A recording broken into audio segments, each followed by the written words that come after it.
அனைவருக்கும் வணக்கம். நம்ம ஆதிச்சித்த ஞானபீடத்திலிருந்து திருச்செந்தூர் நோக்கி நடைபயணமாக போயிட்டு வந்துட்டு இருக்கோம்.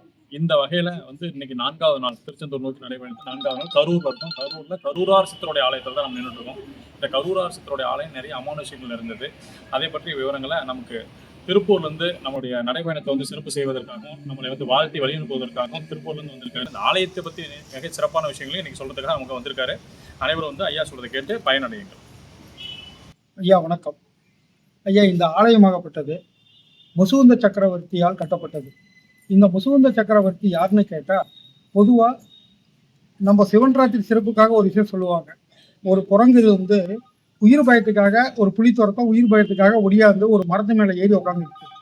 அது எங்கே தூங்குனா நம்மளுடைய உயிரை போயிடுமா அப்படிங்கிற ஒரு பயத்தில் மேலே இருந்து அந்த மரத்தில் இருக்கக்கூடிய இலைகளை ஒன்றுனா பறித்து கீழே போட்டுச்சு. அப்படி கீழே போட்டு விடிஞ்சதுக்கு அப்புறம் பார்த்தா அந்த கீழே விழுந்த ஒவ்வொரு இலையுமே வில்வ இலை. அது விழுந்த இடத்துக்கு கீழே ஒரு சிவலிங்கம் இருந்துச்சு. அப்படி சிவனுக்கு சிவன் ராத்திரி அன்னைக்கு வில்வ இலையால பூஜிக்கப்பட்டதனுடைய பயனா அடுத்த பிறவி அந்த குரங்கு மனித ரூபாய் எடுத்துச்சு. மனித ரூபாய் எடுத்து முசுகுந்த சக்கரவர்த்தியா அது பிறப்பெடுத்துச்சு. அப்போ அந்த குரங்காகப்பட்டது மனிதனுடைய இது எடுக்கும்போது இறைவன்ட்டு அது ஒரு வரம் கேட்டுச்சு. இந்த மனித பிறவி எடுத்து ஒரு சக்கரவர்த்தியான பதவியை அனுபவிக்கிறதுக்கு காரணமா இருக்கக்கூடிய இந்த முசுகுந்தன்னு சொல்லக்கூடிய குரங்கின் முகமே எனக்கு வேணும்னு கேட்டு வாங்கினாங்க. அப்படிப்பட்ட முசுகுந்த சக்கரவர்த்தியால கட்டப்பட்ட இந்த திருக்கோயில் இது.